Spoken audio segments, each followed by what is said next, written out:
Today I'm at a new construction community in Claremont called The Sanctuary. It's about 25 minutes from Disney, and by the way, if you're looking for other new construction homes in the Disney area, take a look at this video and you'll find some more there. So today we're doing a pre-drywall inspection for one of our buyers, and we're gonna get to see all the electrical, the plumbing, the framing right before the drywall goes up. If you are buying a new home in Orlando from any builder like KB Homes, DR Horton, MI Homes, and so many more, we recommend you hire a buyer's agent before you even walked into any of the model homes. All the builders have our commission fees already added into their expenses, so it won't cost you any more to be represented during the buying process.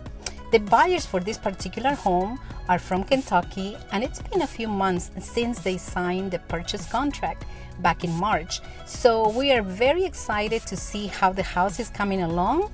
They couldn't fly to Orlando for the inspection, but we're gonna do a virtual meeting so they don't miss anything on this home.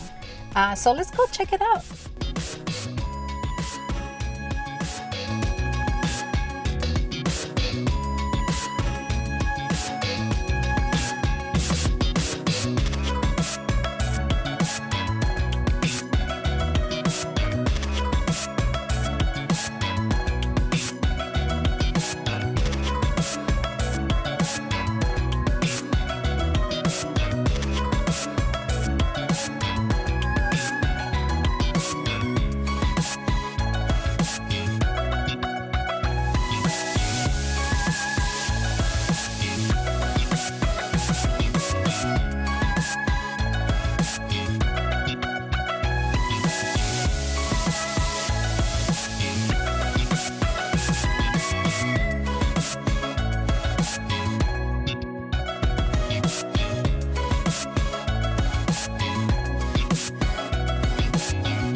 If you like what you see, subscribe to my channel. I love having you guys here. Until the next time.